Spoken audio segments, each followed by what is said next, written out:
Welcome back to another episode of WittyBantr. Your hosts Nabil and Nika are here, and I messaged Daniel and told him that WittyBantr's on, but maybe he's asleep or something. I don't know. Good to be here.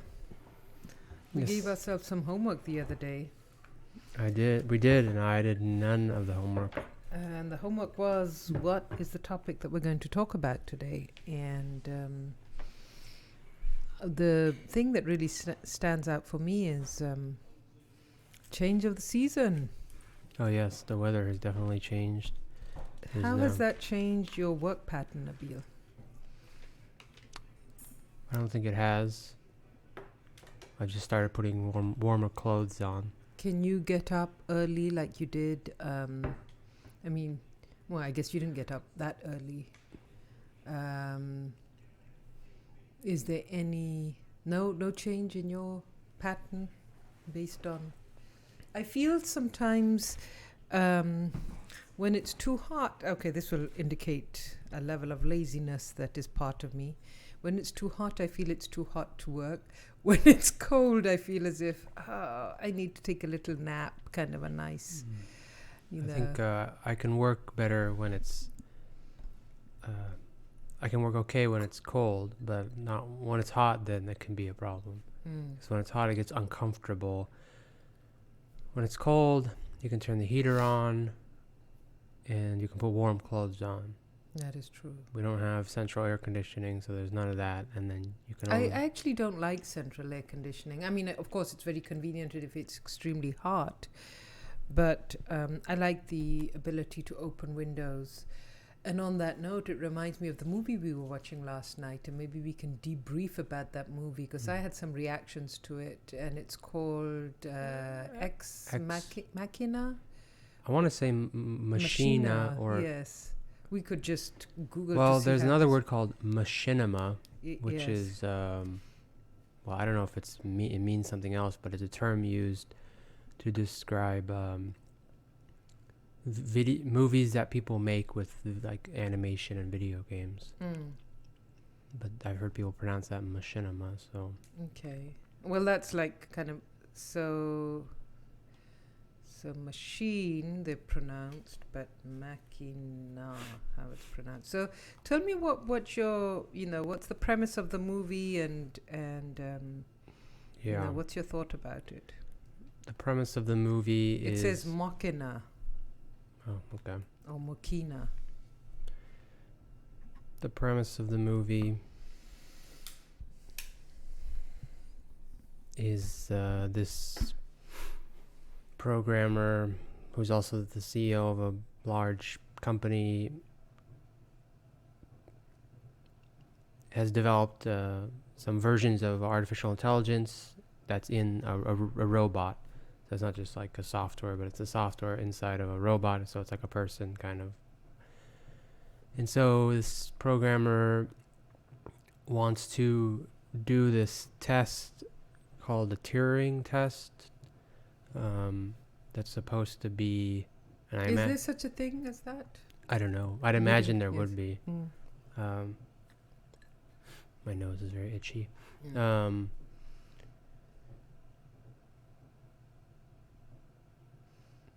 And so he wants to perform this Turing test so that will demonstrate if his version of AI robot is at a certain level.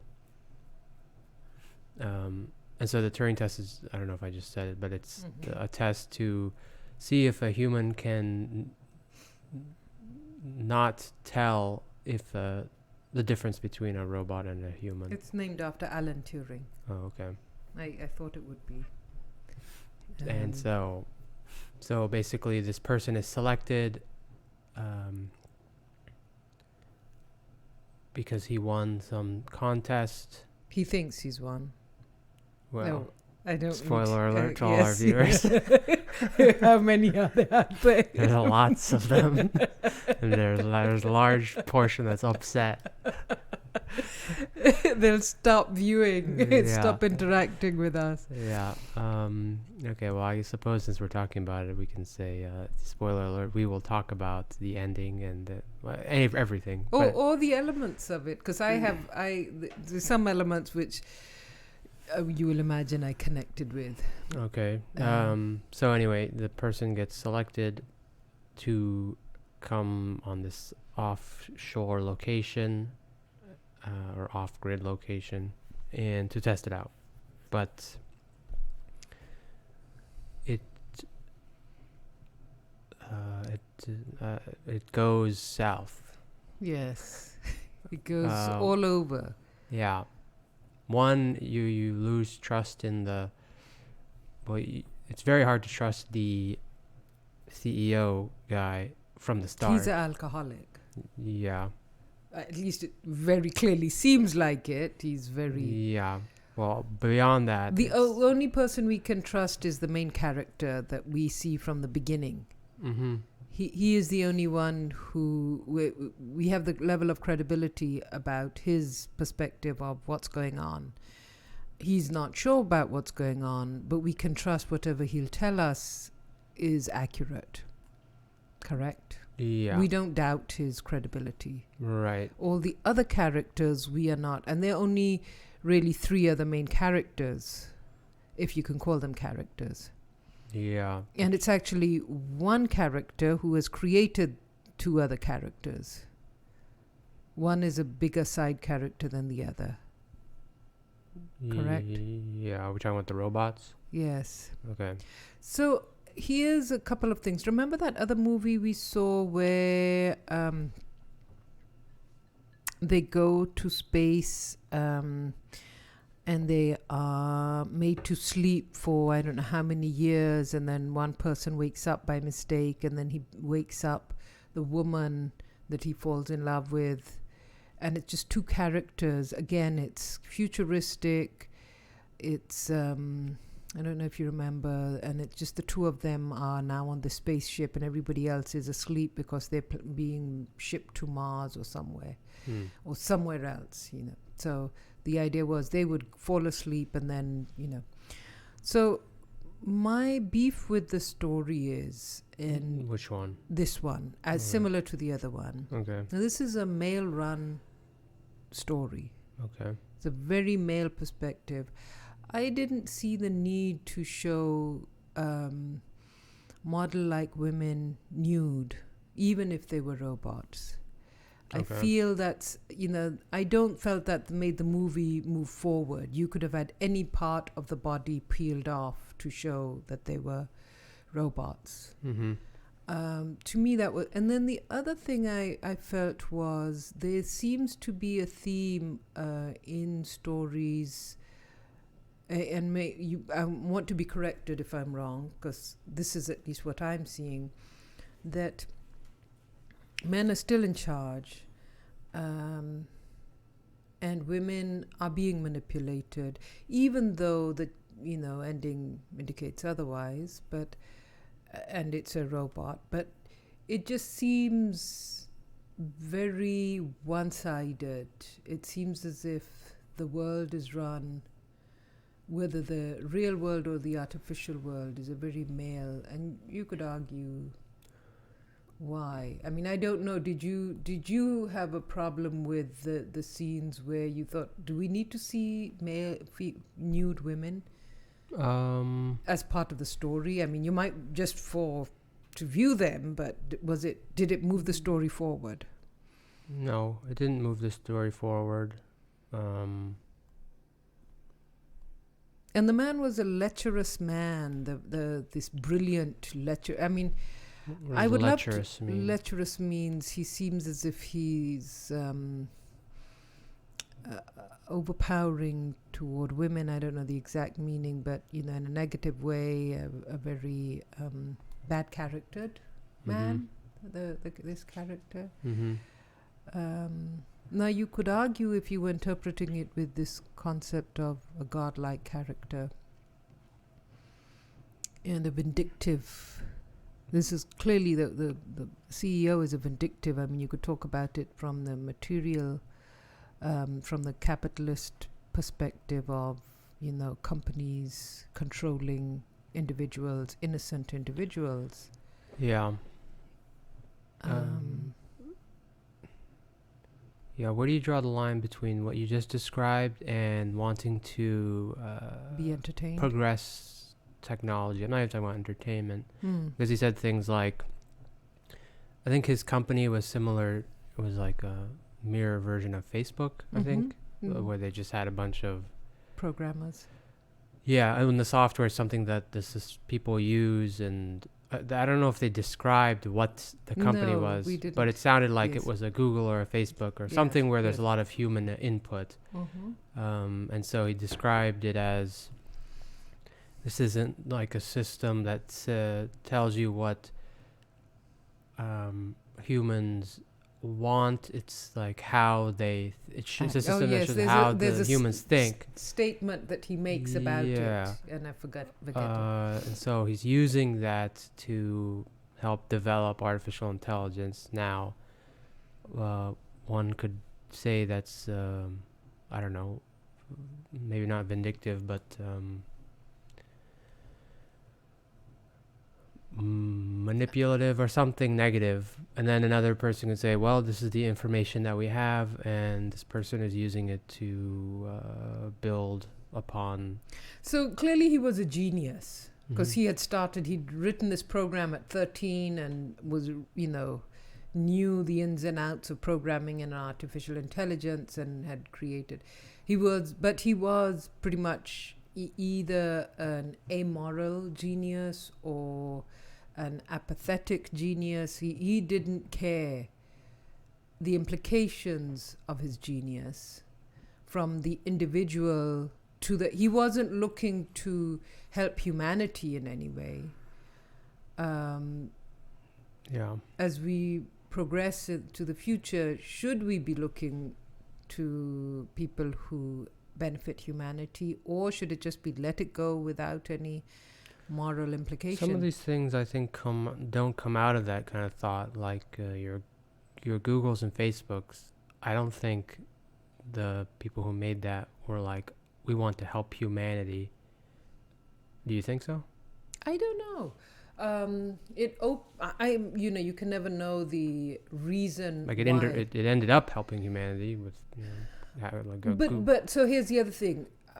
You could look at it as not just helping humanity, but definitely not hindering. You're not looking at ways to destroy the world or control the world, or the typical evil scientist of how do I take over the universe. Right. This guy wasn't, though, was he? No, he wasn't taking over, but he was moving in a direction regardless of the impact it had on the people around him or the things around him, or it was very egocentric. It seemed very egocentric.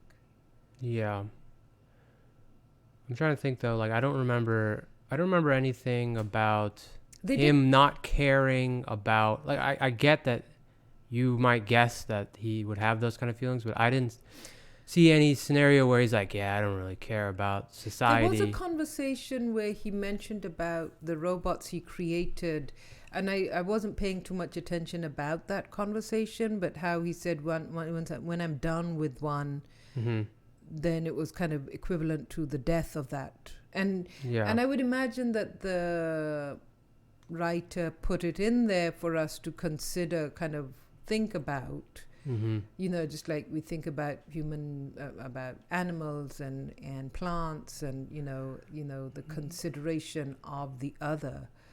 Now you could say the robot is a self-created other, but we were made to feel empathetic towards the robots. The two robots, we were made to feel as if, oh, poor things, they're being manipulated or exploited. Right. I think the conversation referring to is the guy, I see Smokey outside. The guy who is testing this stuff. He said, "Oh, what happens to their memories or something?" Yes. And then he said, "Yeah, well, when the old versions get updated, the part of the memory is like destroyed or something." And that's what led him to like want to set her free or something. I don't know if that's the conversation you're Yes, referring yes. to. And so why, I mean, should we feel some empathy toward machines?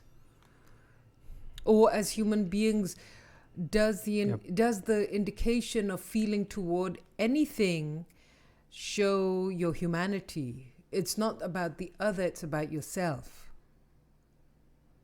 Yeah.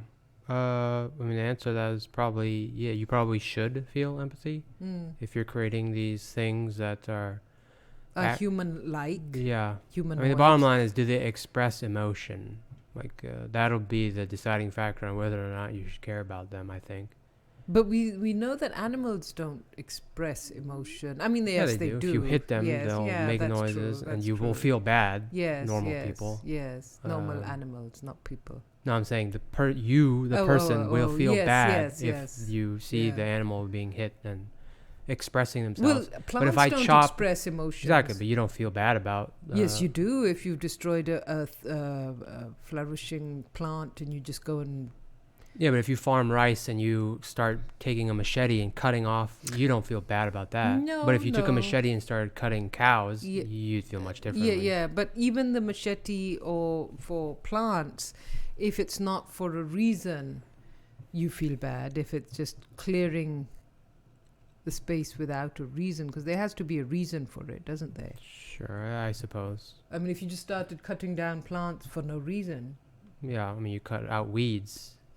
For we don't feel as strongly about weeds. Yeah, but the bottom line is, I think if it expresses emotions in some form that a human can understand, then humans are more inclined to want to care about their lives and things like that. So now, I mean, we had a little distraction like you had this morning with Smokey. Yes. Tell me about Smokey. Cat. Yeah, the neighborhood cat. Tell me about Smokey and the morning intervention where he walked upstairs and kind of checked out what was going on, and then you encouraged him to come down, and he very politely stepped downstairs and exited the house. Tell me about and then you were again distracted by Smokey as we were having this conversation and said there's Smokey. Of course, Smokey is getting older and heavier, but he's gotten lighter now as well, I guess. What is it about your relationship with Smokey? I enjoy Smokey's company briefly from time to time. Yes. Why? What is it about his company that entertains you? And usually something about animals. Yes. Is like I don't know, fun or something. It's I guess it's interesting to interact with a different being or a different species of animal. Yes. But Smokey is unique as far as cats go. That's true. What characteristics of Smokey stand out to you as making Smokey? Smokey could be walking down the road and you'd say that's Smokey. Yeah.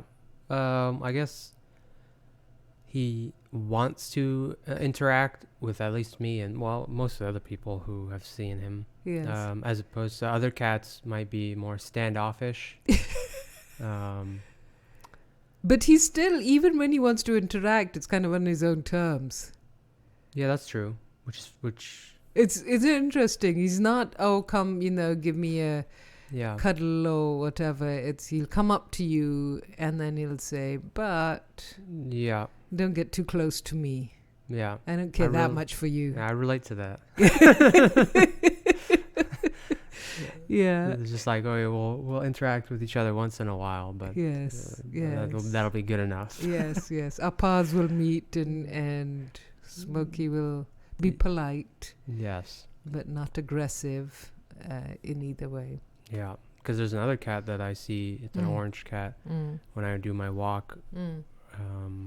That cat, haven't really tried to approach it, but it's does not want to interact. But then I've seen another kind of cat when I'd walk through Atherton, and that cat was very much like Smokey, that it wanted to come up and it wanted attention. Yeah. So, yeah, I don't know. Some cats are different. So, we were going to give ourselves homework. You were going to think about. I don't remember. Yeah, you do not remember. But coming back to witty banter and our interaction and communication, of course, this is you and me interacting, and Daniel has kind of disappeared for the day. Mm-hmm. And we don't have any viewers at the moment. Yeah. And we've kind of gone upscale with guests and then gone down again, with just the two of us bantering away. Upscale Sometimes with guests? We had upscale was very in the early sense of on, yes, we had we guests. had where you would interact with people, and even your viewers, the few followers. I guess Michael got married, so he has better things to do than interact on a Sunday afternoon online. But tell me about what your thoughts are about the whole witty banter concept of the up and down, the many, the few, the interactions, the communication, because you're very consistent about wanting to do witty banter, and that was something you mentioned, that to be consistent you have to be consistent, or something to that to be consistent, yeah. Oh, that's certainly true. But to be successful, you have to be consistent. Yeah. Well, I think of consistency and success somewhat synonymous, maybe not fully synonymous. Mm-hmm. So tell me your consistent attempt to be consistent with witty banter. With witty banter. Well, I don't know. I don't think I've defined what success would be with this witty banter endeavor. Platform. Yeah. Again, I think I imagine it would be something if I get my software up and running where there's like people and you're writing books and Dial has his coffee business, then it would become if you want to say more viewers is becoming more successful, then you'd probably get more viewers. I don't know. Your conversations would probably become more interesting. Do you really think you need more success to have more interest? Because I've known a lot of people who are not successful necessarily on a worldly scale, but would still be interesting to converse with. Yeah, it's not so much that the success will make you more interesting, it's that you'll have more going on. Yes, so you have a lot more to talk about, and you'll be when you become more successful now, you're navigating different areas within your field, and so you can explore new topics. So you go deeper or wider, and therefore you have more to communicate. Why would we have that need to share those experiences? Why would we have the need to? Or do you think you would have the need to share the experiences, or do you feel that your listeners would have the need to hear those experiences? What do you? I think it would be for people watching and listening. It would be a form of entertainment, and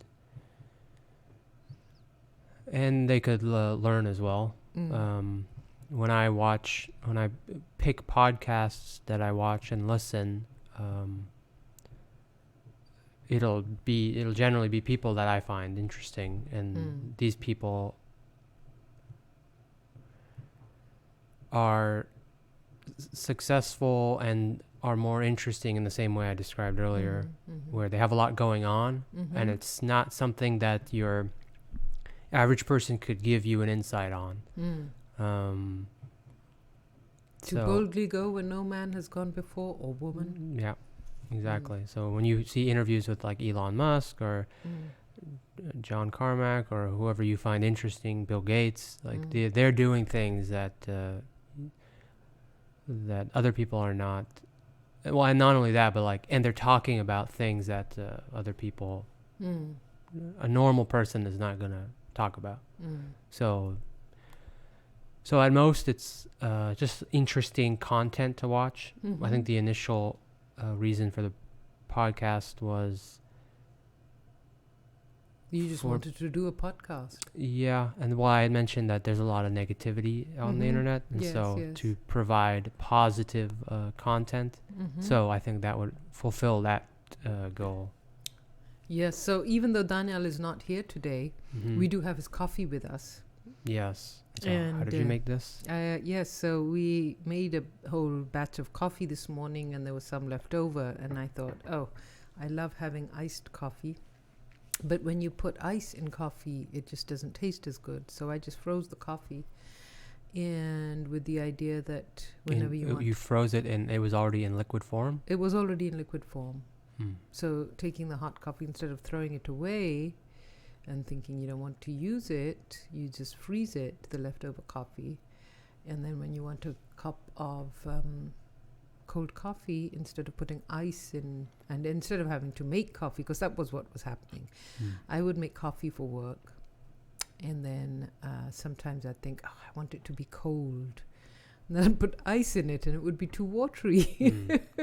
So now this is the perfect consistency, is it not? You put a bit of almond milk in it, and the ice is made out of the water in the coffee. And so you get a good, and you're saving the coffee. That's true. Yeah. So I have an interview tomorrow. Tell us about, you've been doing some preparation for it, and I noticed that you had some charts and graphs that you were making. Tell us a bit about those charts and graphs. Yes, so those graphs are a visual representation of the two systems that I created, an authentication system and a chat system. And these were built on AWS microservices. So each system is essentially a group and chain of AWS resources. So the chat system, for example, is a set of like databases and functions. So there may be a function that says post message. So when a user writes a message, that function will be called. Yes. It'll take the message and it'll write it to store it in a database.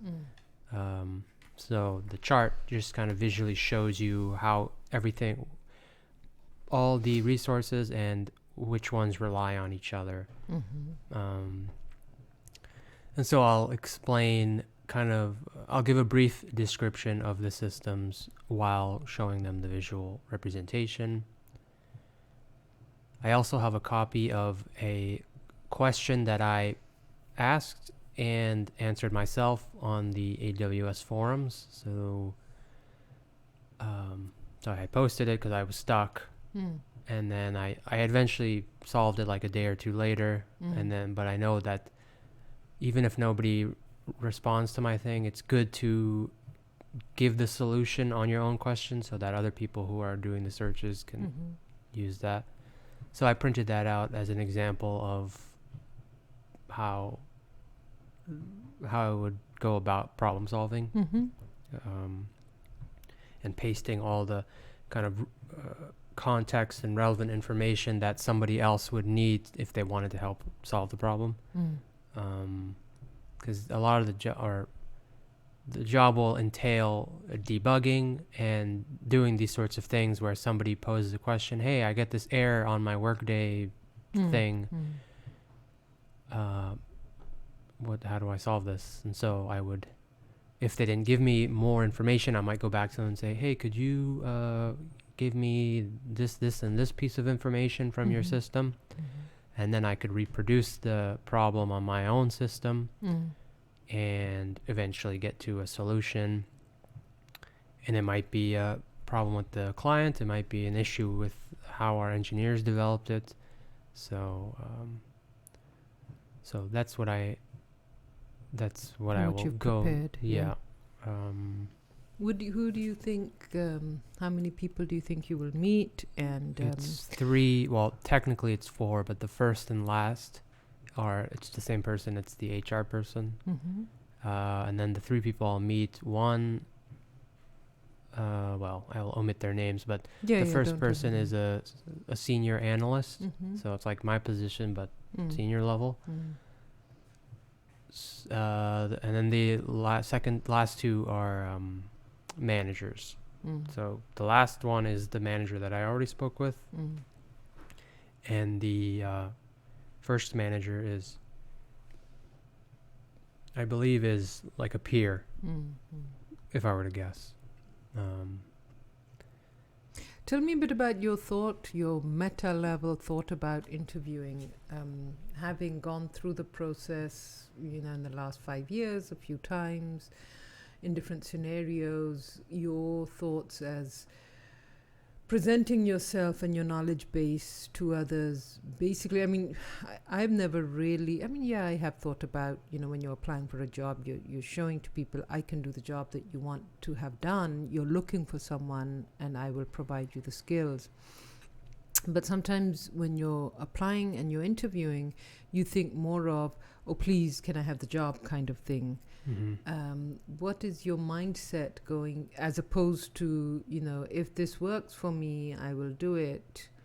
But there are plenty of other jobs out there that might take my interest. And are you referring to all kind of Your interviews, mental or state. like phone ones versus in-person ones? I don't know. How would you distinguish? What is your thought behind Yeah, I guess I don't really distinguish. presenting yourself? Basically, what you're doing is you're saying to the person who says, they put out a call saying, I need someone to do this work for me.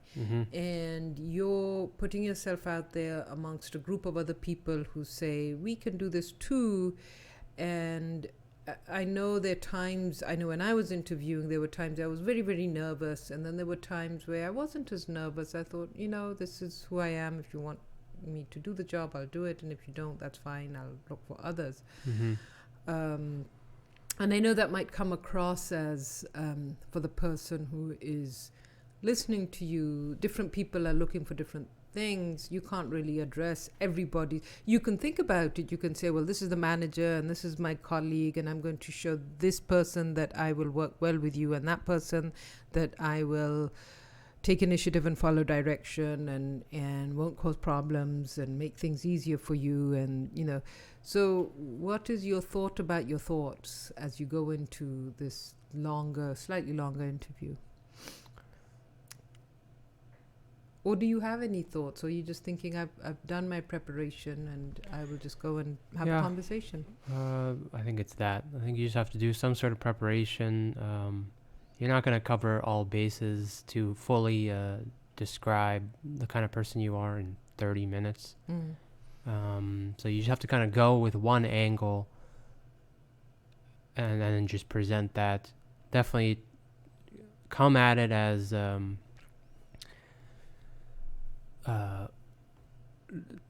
you don't want to seem like, oh, I want the job, like desperate. Obviously, you're interested and you want it, but it should be like if you were doing if you owned a business and you were doing a deal with another business, I'm interested in your product or services. Well, I guess it's the other way around. They're interested in my services, but I'm here to convince you that my services will be of value. So with this whole concept of the self as promoted through social media, LinkedIn, YouTube, and all the other ways that the individual presents themselves in the community nowadays, I feel also the presentation of the self in an interview has changed a bit than what it was maybe 20 years ago. Probably. And how do you feel that? I feel there is a level of expectation that there will be a level of confidence, partly because you can do a lot more research on the job and the expectations of the job than maybe you could have done before internet made it available. You can basically look up companies and job descriptions and Glassdoor and all of those places where you can gauge to see where you would fit into the picture. But there's also a lot of your information is already out there on your LinkedIn, on your, so in the past where it was just a piece of paper that would be sent to someone in your resume, now it's all of these hyperlinks for. Yeah, I know that sounds dated saying it that way, but I just wanted to date myself by saying it's hyperlinks. technically correct. Yeah. So there are all these links out there that someone could just Google you and say, "Let me see now. Is Nabil Rana the kind of person that, what I see of him on the internet? Is it something that would benefit me?" Now, of course, you could argue that people who are interviewing a large number of people will not go and Google everyone, but at least the people that they are closer to, they might, check out a bit and see, the credibility of what they're doing. Mm-hmm. Do you feel that benefits you, or is it just part of your norm now, that you expect that someone will probably know a lot more of you than you have put on that resume? Or does it not even pass? Or have I made you just feel nervous that, oh my goodness, what do I need to take down before tomorrow? No. I didn't think so. I'm just joking. I have my LinkedIn and my GitHub, which is where I put my open source code is. Yes. I think it probably helps. Mm. Now the employer gets a better idea of who I am. If they need to do their due diligence. Yeah. I mean, I don't know how that changes the interview process. If anything, it helps the companies weed out people that they were already going to say no to. I found it is helpful when I've been hiring people, or even when I'm sending stuff to, like when I send people emails about my book, I send them interview links to my YouTube and so I do find it very helpful that I can write a short paragraph, and if anybody wants to know more, they can click on the links to those paragraphs, rather than me having to write a long, so you can leave it up to the individual to decide. Yeah, because interviews are already very like how are you gonna know how someone's gonna work in, again, even if you took the total time 2 hours in a day, like that's not enough time to fully understand how useful this person is gonna be, right? Isn't that similar to taking final exams though, or when we do evaluation of teachers? You do a 1 hour evaluation every 2 years of a teacher and say this kind of tells you the sum of how this person performs. Yeah. Or if you, by the end of the semester, you take a final exam or a test in between and you say, okay, now this tells me exactly how I feel this person will write.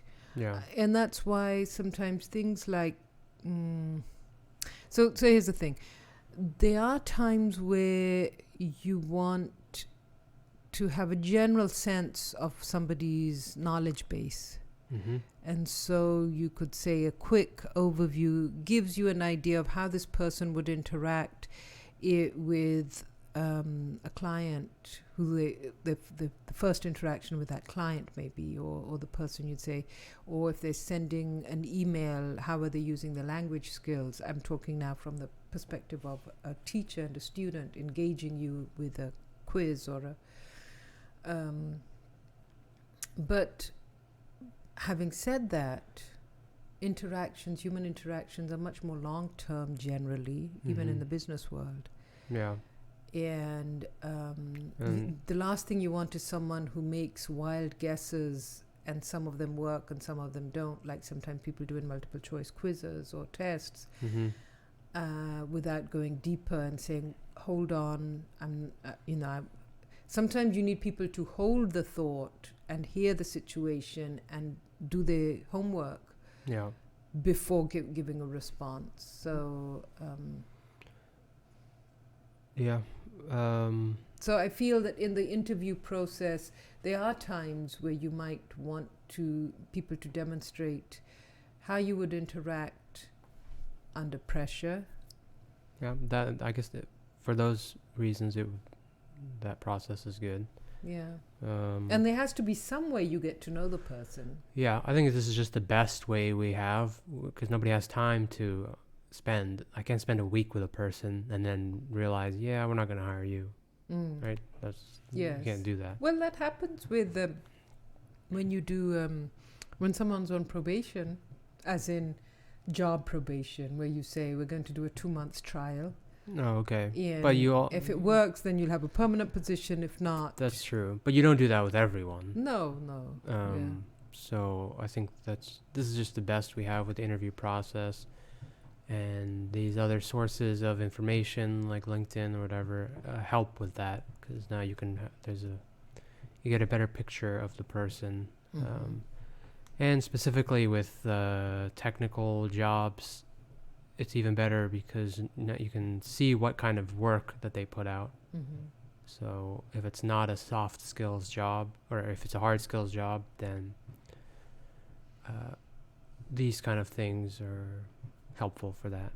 So when I wrote my novel, I took quite a few classes, but I didn't go into a Master of Fine Arts program, although I love going to school. And I chose not to do that. And sometimes people will say, "Oh, were you in MFA?" No, but I studied literature. But What's MFA? That's a Master of Fine Arts, where you learn how to create art, as opposed to a regular MA in literature, where you study someone else's work and you analyze it and write about it or present about it. And I feel that from your perspective, you're taking a year off and teaching yourself coding is somewhat similar to the process that I've gone through, although I did take a few classes here and there. You didn't even take any, if I remember. Or maybe, did you take any classes? Way back when you had started community college, you took a few C++. Oh, yeah. But I don't think you ever even finished No, I did not finish Yes. them. Have you talked about this already? About your, the way you went through this mode. I think you have mentioned why this way versus going through a master's program or a boot camp. Yes, because and the reason I was thinking of it was boot camp as well. I remember you were thinking of that.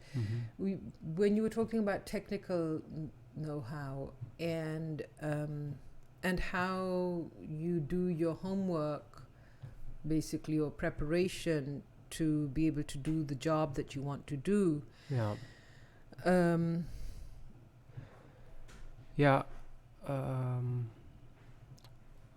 the most part, and for software development, software engineering, there's a lot of just free resources out there.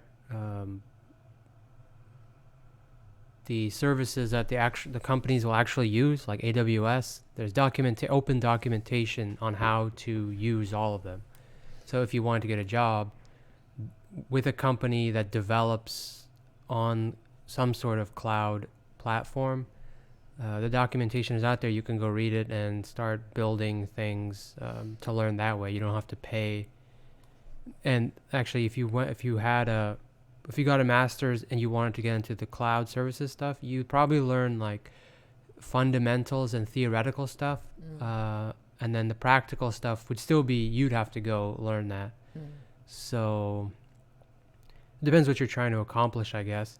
For example, I'm working with a graphics engine, and I don't know if I told you, but there was some like geometry that I had to do. I remember. And like dot product and cross products, which are like ways on finding, basically playing around with vectors. So if I was in a master's, if this was my job, and I'm sure there's all sorts of different calculus and trigonometry I'd need to learn, but if this was my job and I kept running into this roadblock, it would probably be valuable to not a boot camp, but get a master's, because I would have taken those math classes and it would be fresh in my mind, I guess. But for what I wanted to accomplish, I don't think a master's is necessary. So do you think, when I did my bachelor's, I had left home and gone to Lahore, and then realized I wasn't really comfortable in the place I was living.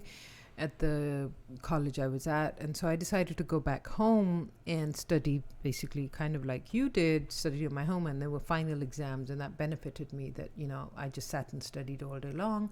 And when it was time to take the exams, I took the exams and passed and lived happily ever after. Do you think with your bachelor's program in business, do you think you potentially could have done that? Were you mature enough and ready enough? And I'm not pretending that I was mature, because I left the program and returned home. So I don't think that was very mature of me.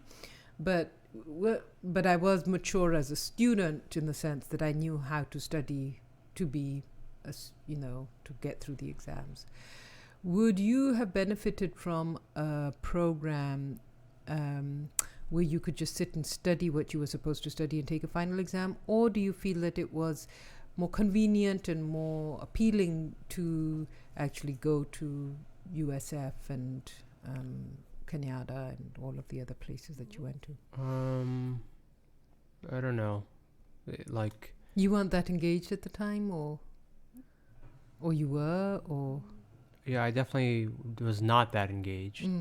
But then also, if I think about how did that stuff translate to the real world? I mean, at most, I think I improved my writing skills. Okay. Well, that's and maybe my excellent. maybe my public speaking skills. Okay. But Two good things. Yeah, but as far as the knowledge base, knowledge of business, like, I never used any of that stuff. Anything that you can remember from back in the day that you were studying? What about from law school? Because you've got that as well. Yeah. Realistically, I don't think I've applied any of that knowledge. But you did get to appreciate the need for the level of writing analysis and writing preparedness. Yeah, that's true. For that one semester. I don't know if that's worth $30,000. Well, you never know. I mean, if you have to... A very expensive appreciation. Well, sometimes whatever it takes. But you also realized that was not a world that you wanted to steep your whole life in. I mean... Yeah. And that is an expensive... Because it could have been even more expensive if you had spent 3 years... Yeah. Studied for the bar exam and then decided... Yeah, that I didn't want You did not want to be that person who is... Yeah. Engaging with people. Yeah. And those kind of things is also why I probably lean away from getting a master's or a boot camp. It's just because, like... If it was free... Yeah, that might be a different story. Because in Europe, I hear in most places, education is free. Right. Yeah. I mean, I would still probably do something where I'm working and, like, there's some new problems in my job that I want to respond to. Yeah, but it requires a higher level of education. I would still probably do that first, and then if it was free, I would do the master's.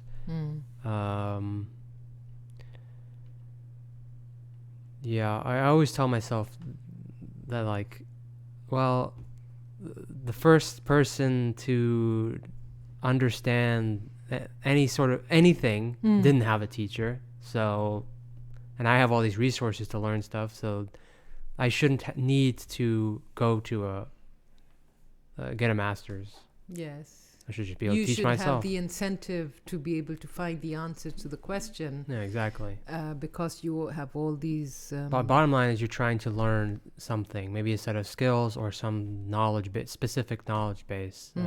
I think both can be accomplished on your own. Yeah, that is true. So it's much more... That is... And the other thing is, when you go through a master's program, you still need to have your own motivation to learn the stuff. Otherwise, you don't get anything out of it. Yes. So if you already have that motivation, like, just go do it yourself. Well, and then there are so many the mass online, the MOOCs and the online. I don't know what a MOOC is. A MOOC is the mass online. Sounds like a racial slur. No. It's these courses. Oh, okay. That are online, where it's for a lot of people to get a degree. Yeah, free. They're all free. Oh, free. Okay. They're all free. And a lot of universities have put their courses out there. So if, for example, you wanted to put together your own programmatic, if you needed a program, if you needed the structure, you could go online and look at, all of the courses required for a master's program in a certain area and say, okay, I need to know, course A is all about this. And then you can say, okay, where is a syllabus that shows me what that would entail? Yeah. And so you could go through a checklist of knowledge base understanding. However, some would argue, which is true for many people, that you still need that human interaction with others to create a higher level of learning than you would have if you were individual. Because the in-the-moment interaction could give you some more complex learning opportunities. Now, it doesn't always happen that way. There are sometimes where it's very basic, even when you're with a group of people and you think, I just wasted 3 hours sitting in this class with people discussing things which don't really engage me. Yeah. Yes, either I've known before or and they have no knowledge about it. They have no knowledge, or we've been distracted with something where you think, I could have learned more. But I have to believe, and this is interesting, I know we're near at the end of our hour. I was talking to my sister Selma, who was also on WittyBantr, in case anybody's listening. Yes. And we were talking about the concept of education, people's reaction to education being somewhat similar to what people react to religion. There's a strong belief in it. Now, those of us who are in the system, we have to be strong believers in the system that we're in, otherwise you probably wouldn't be in it. Yes, or you would be hypocrites being in the system, Yeah. But we also know that education does not necessarily the structure that have been created for education are not necessarily structures that really allow for change, because education should equate to change. Mm-hmm. And in some cases it does, in some cases it just replicates the society that currently exists. Mm-hmm. And so rather than changing the way things happen in society, we perpetuate usually the negatives of society through our education system, rather than creating new spaces for people to learn and analyze. Yeah. But the point that we were making was that sometimes people have such a strong belief in the education system, they think, if I got that degree, my whole life will change, and they get the degree and then they're stuck because they don't know, they haven't created enough agency to be able to make the change. Yeah. It's more still comes from within. Like you still have to be the person who drives your destiny. Yeah, you have to be motivated to want to do something. Yeah, you have to be like Smokey. You have to want to go and meet people and want to keep your distance. Yeah, I suppose.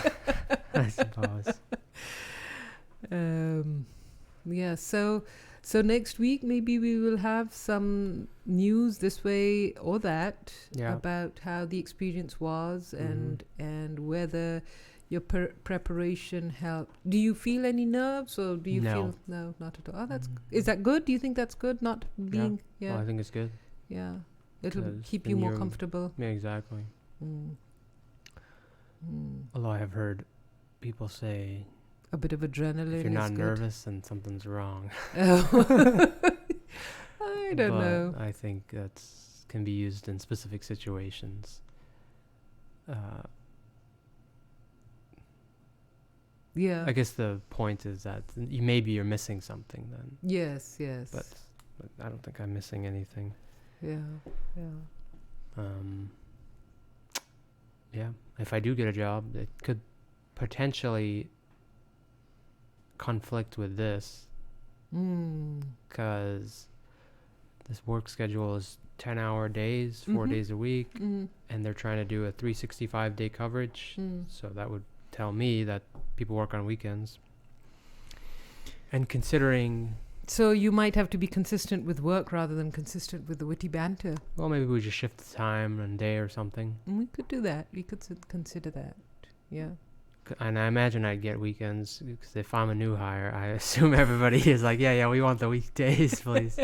Or maybe people like the no traffic on the weekends. Maybe that's a. It could be. But I doubt. I think most people probably prefer the Monday. If they through have Friday. families. Yeah, that's true. Yeah, we would then. Has it been? Have we had our annual anniversary for WittyBantr yet? This is episode 41. So in another 11 11 weeks. Okay. We will have had a year under our belt of bantering wittily Yes. across continents. That's true. Yeah. I did get my ticket for England, and so the plan is to spend time with my mother and my sister outside of Cambridge. But since I'll be in the centre of high learning, I do want to look for other opportunities of connecting with, I don't know, go to the libraries in Cambridge, or maybe look for some writing groups over there. Is that the center of high learning? Well, I mean, it was the place, the city that Hitler did not want to bomb, because he wanted. Oh, okay. Remember, it was. I don't remember. Yeah, you don't remember. I wasn't there. Neither was I there. But when we were doing a tour, someone had mentioned it, that this was the one city that Hitler said, Didn't he also not want to destroy France? Or, well, I know Paris.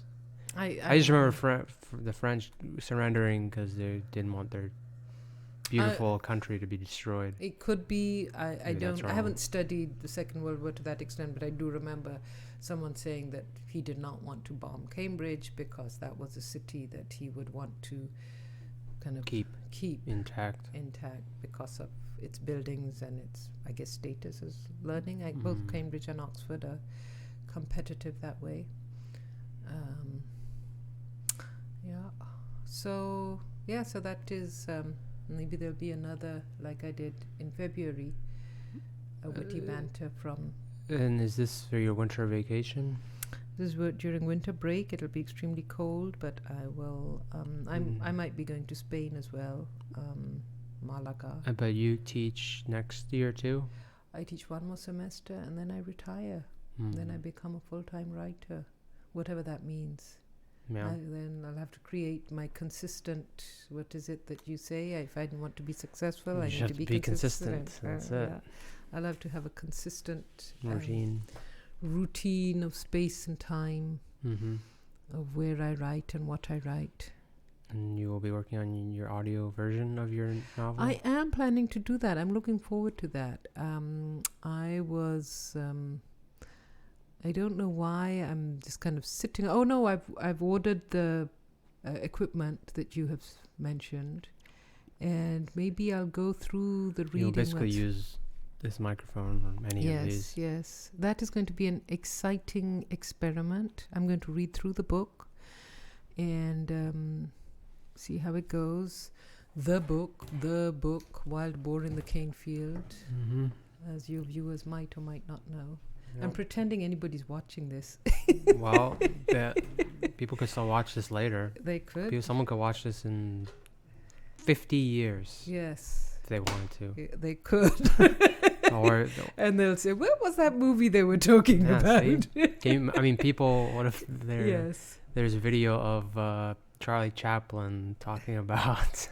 Yes. What did Charlie Chaplin produce? I don't know. All those movies, the one about Hitler, the Great Dictator. So what if he was on a podcast, and then I'm sure people nowadays would look back and be like, oh, this is interesting. What was the name of that movie? It was a famous one, and that's what I think. I think it's called The Great Dictator.